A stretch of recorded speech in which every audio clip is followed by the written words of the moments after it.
It is time. So I don't really have a script for today. I was a bit late. I didn't have the time to upload to YouTube the last VOD. Well, that's fine. I'll do it this evening. Right now I want to keep going with what we've seen with binary. So what we've seen with binary is we can add two numbers together, like 1 and 1. We really haven't seen how to add multiple numbers together. Or rather, we haven't really seen how to add numbers with multiple digits together. So 2 and 3, for example. So 2 and 3, in binary representation, they have 2 digits each.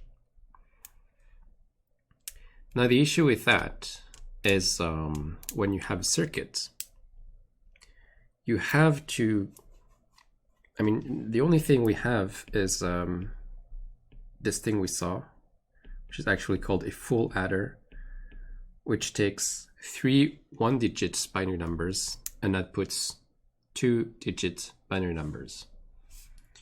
So A, B, and C outputs left and right.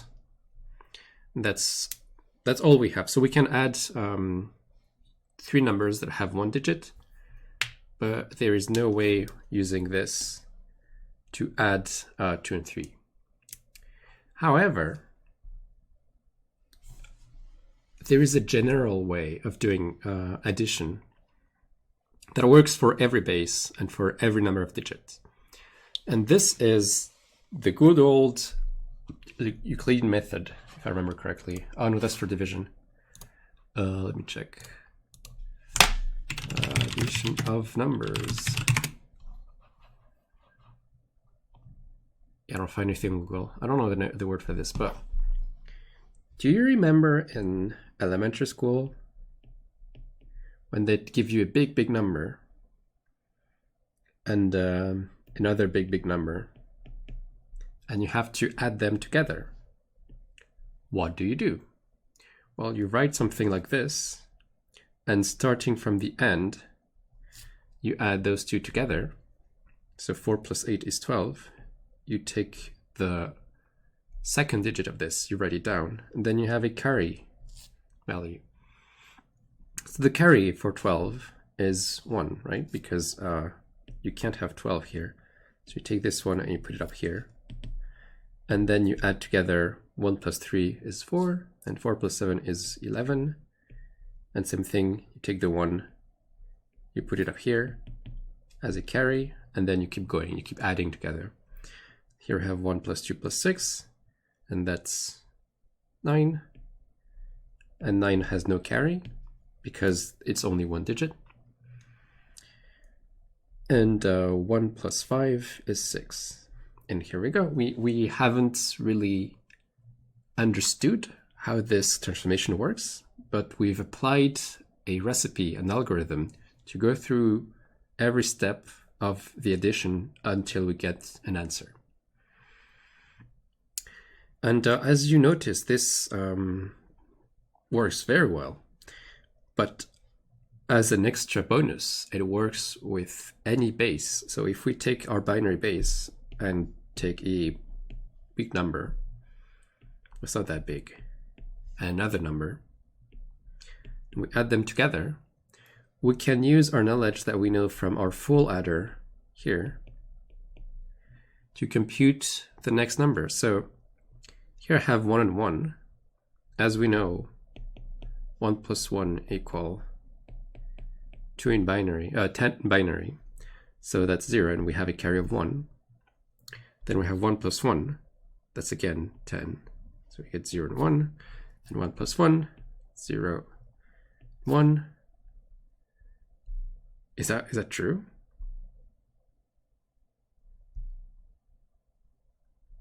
Yeah, I guess so. And here we have 10. And so this number is 1, 2, 4, 8. This number is 16. Did I really do 16 the first try? Wait, what is this number? This is 9, and this is 7.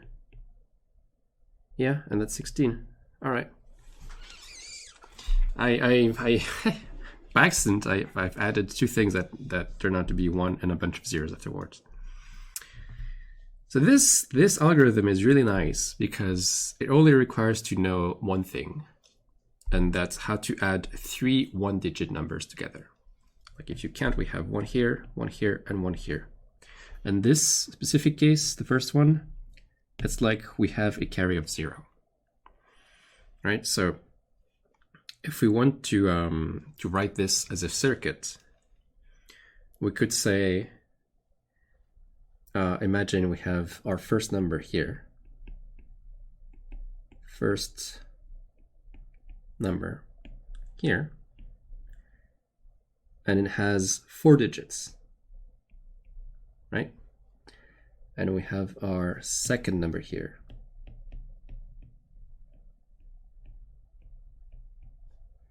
And likewise, it has 4 digits, which are represented by 4 cables.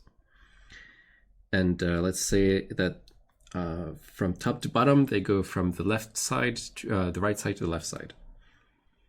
So if I were to write 9, this would be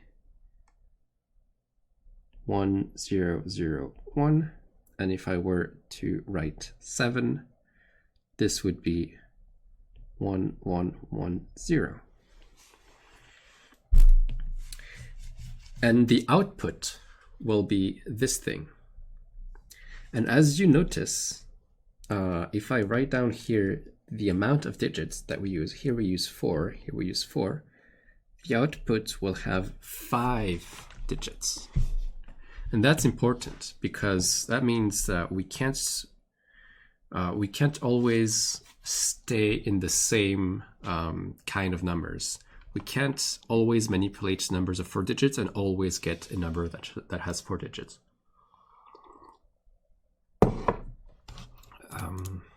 Right. So what's the first? I'm gonna write the 5 outputs here. So what is the result of the first digit here? So this is adding 0, 1, and 1. So this is adding, so if we take a full adder here, we have 0 here, then we have 1, and then we have the other one here. And this is the left part and this is the right part. Here you can notice that we take always the right part. This goes directly to the output. And L will be the carry for the next operation. Now the next operation is the same. We take as this column here. So we do the second of each thing, and we add the carry on top. So this is the carry, and here are the 2 other numbers that we will be using.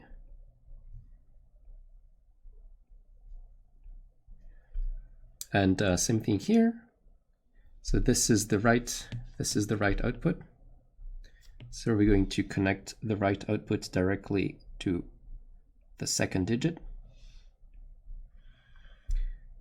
And the left one will be used as a carry for the next digit.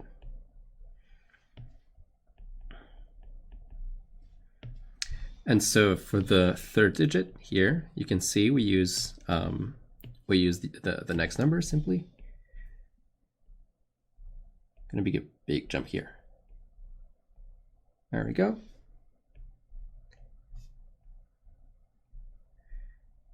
And similarly, this is it. And for the last one, it's the same. Take this thing, big jump over this, feed it here, take this one, feed it there. Now the difference is this is the fourth output, right? This is this number. And the extra number, the fifth one, is the carry of the last addition.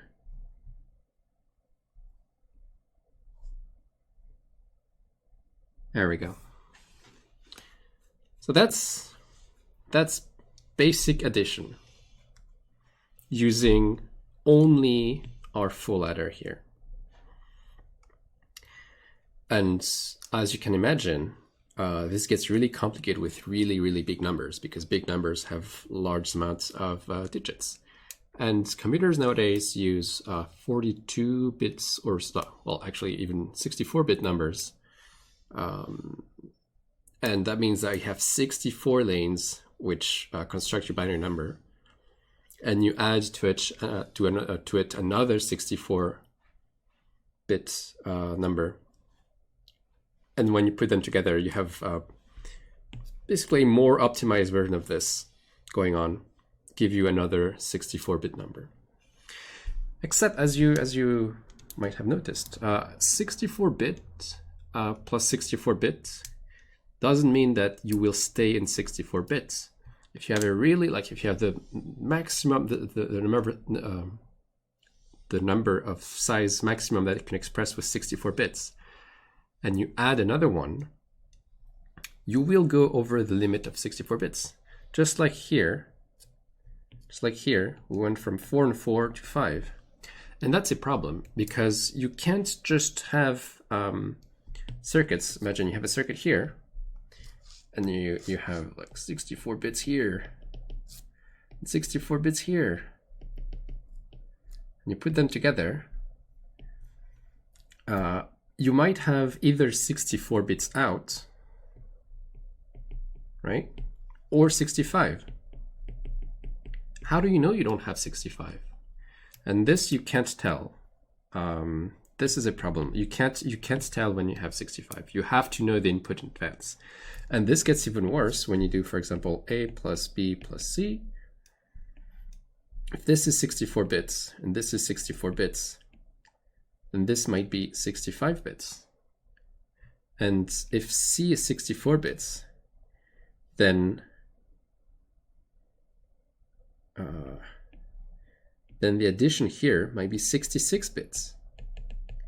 So that means that if you keep using 64-bit adders and you want to be perfectly accurate, that is, go up to infinity numbers, you will have to keep using adders that go up and up in numbers of digits. And that's impossible, because you have your box and you have your inputs and you have your outputs, and the output is fixed and the input is also fixed. So you can't just go from one to the other, or rather you can't change the output depending on the input. So the way computers do that is if we take again our example of 9 and 7 here, if we do 9 and 7, what computers will do is they will add them together, 0, 1, 0, 1, 0, 1, 0, and they will stop here, because now they have 4 digits. And the carry just goes away. Nobody cares. I mean, we do care, but we give it up. And this has this very strange property that if you add two numbers together, like 7 plus 9, you get 0. How can adding two numbers together reach 0? This is very strange. This is not addition as we usually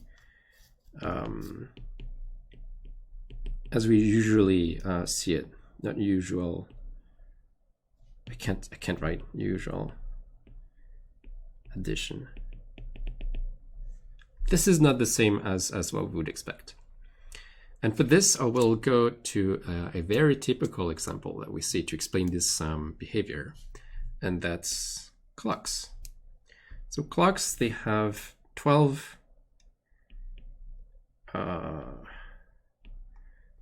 hours, 3, 9, 1, 2, 3, 4, 5, 7, 8, 10, 11. And the clocks have this property that if you add time, if you add enough time to an existing hour, you will get 0, or you will get a smaller time. So for example, if it's 4 and you say let's meet in 2 hours, you will get 6. So 4 plus 2 equals 6, right? But if it's 9,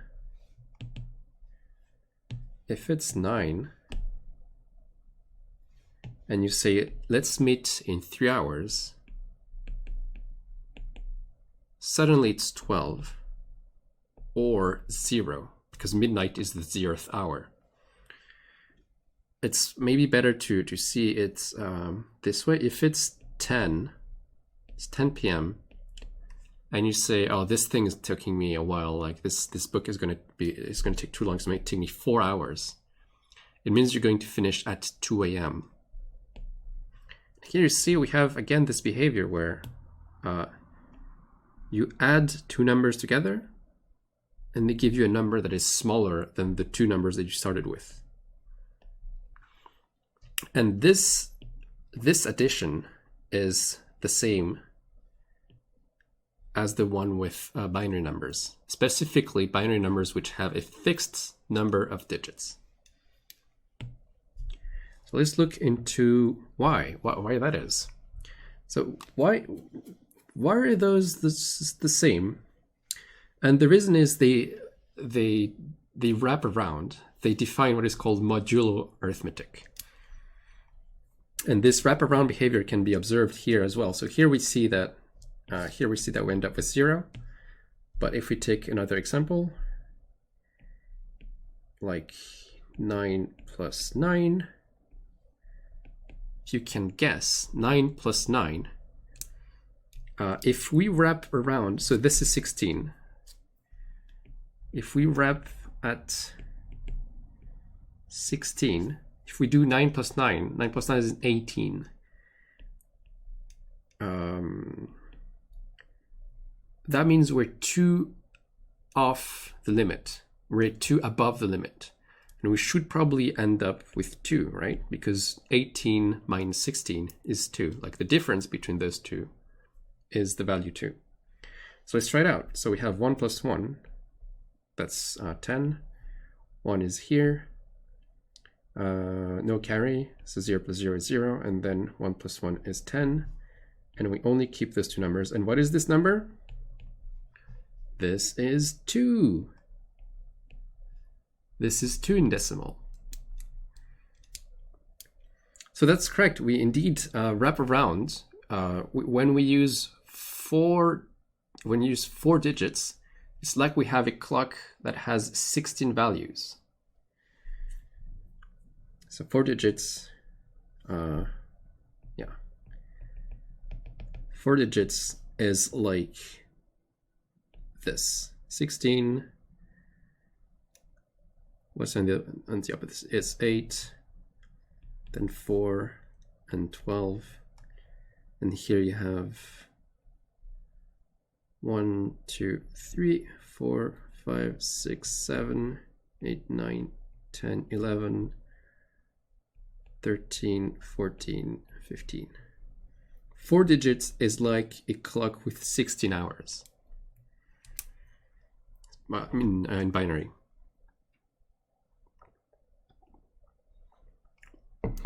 So what is the link now between those two? Why are we talking about this?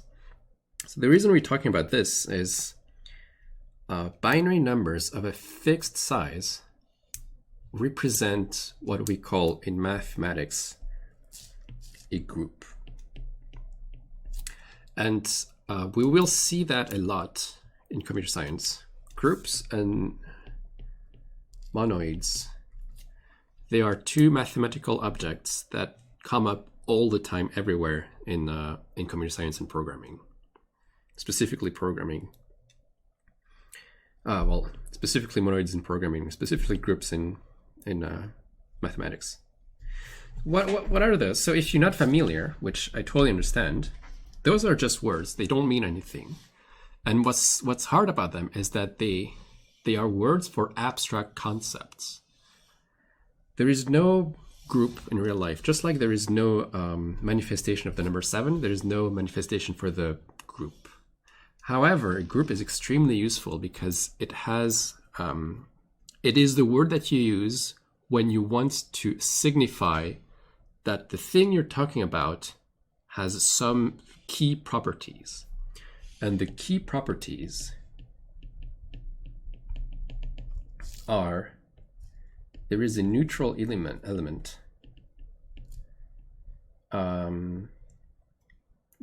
Yeah.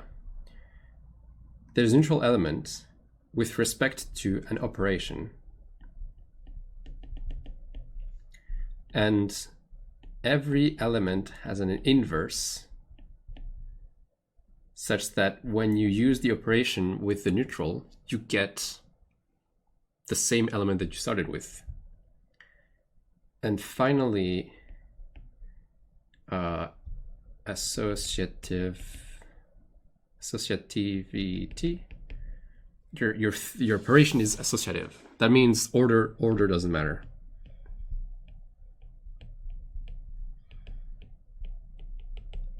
So those are the key properties of a group. So when you say my data structure is a group, it means every value in the data structure has an inverse.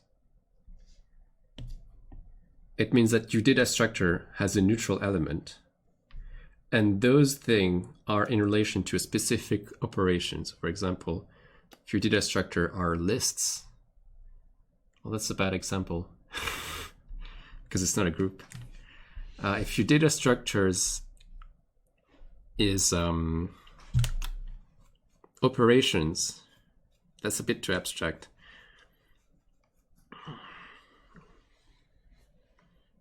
Yeah, I think that works. If your data structure is just key bindings, like typing letters and Control-C, Control-V, Control-Z, you have a group because your neutral operation is doing nothing. Your inverse is Control-Z. Associativity doesn't matter in the sense that, well, if you do something and then cancel it and then something else, it's the same thing as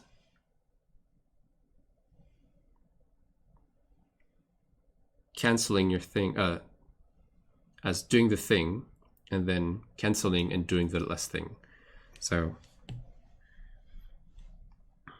if I do, how to put it? If I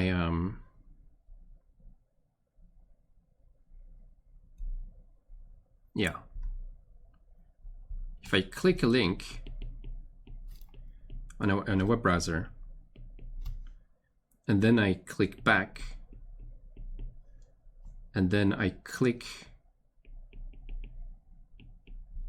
a link again, if I do this and then that, that's the same thing if I do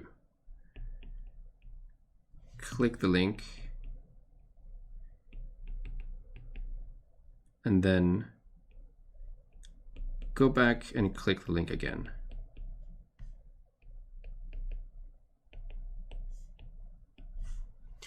Like you have to imagine,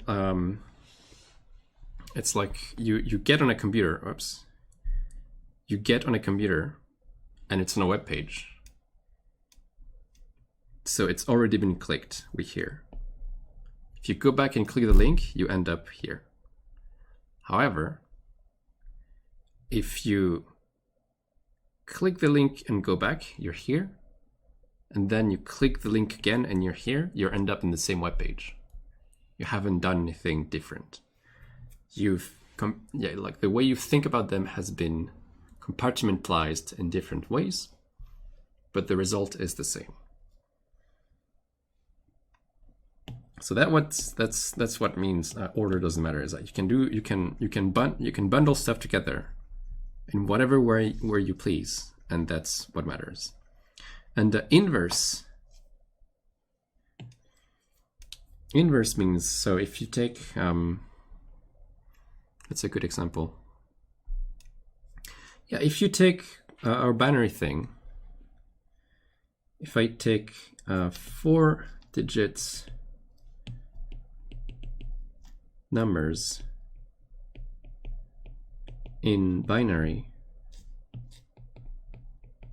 if this is the thing we're talking about, the neutral element is 0, because if we add numbers together with 0, we'll still have the same number, because x plus 0 is 0.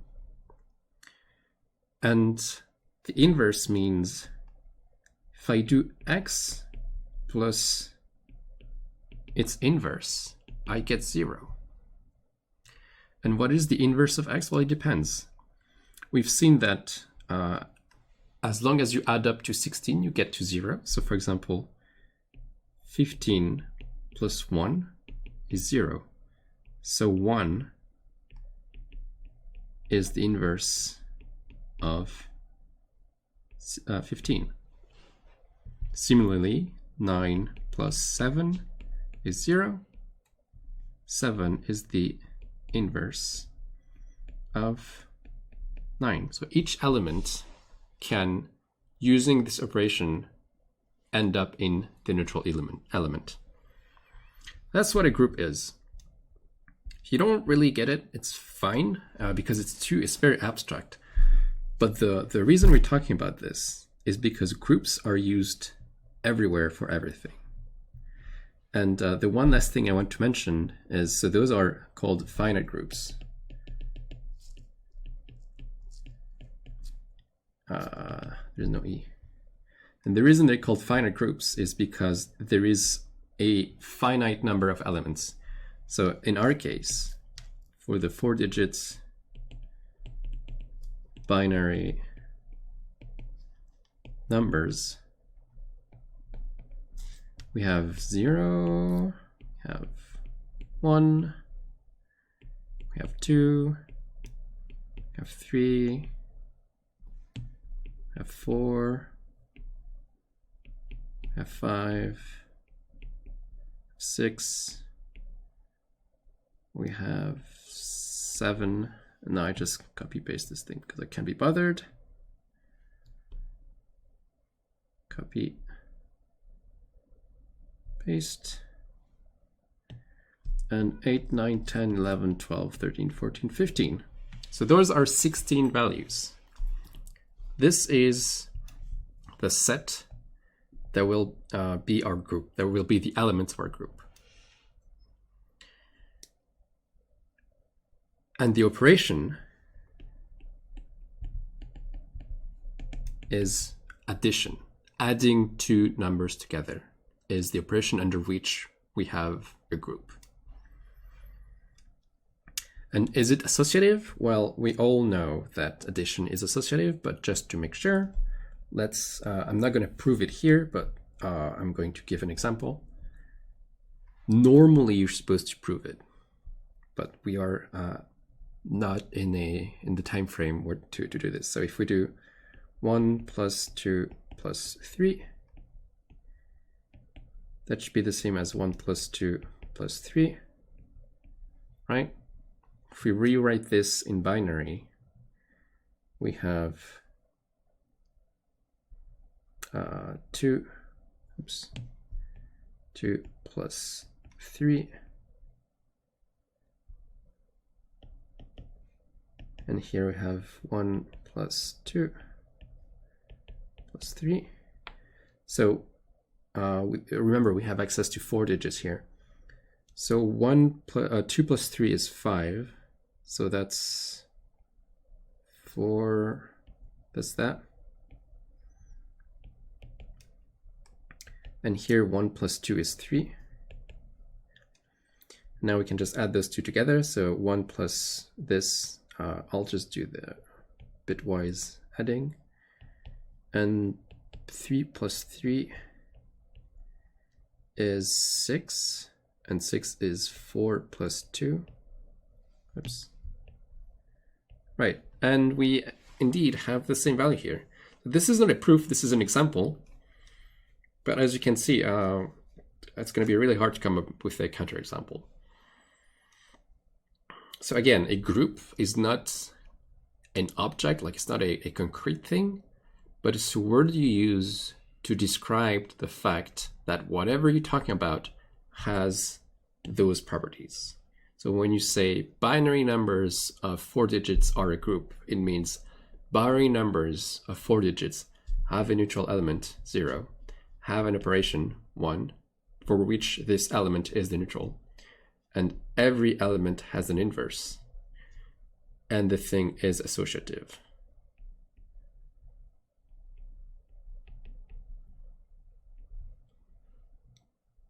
That's what that means. So how are we doing with time? 44. I was going to make a demo, but I think I'm gonna stop here because it's already been 20-ish minutes. I think I'm going to switch to Idris and yeah, taking on from here. And for next time, so the two things I want to do for next time is either do some sort of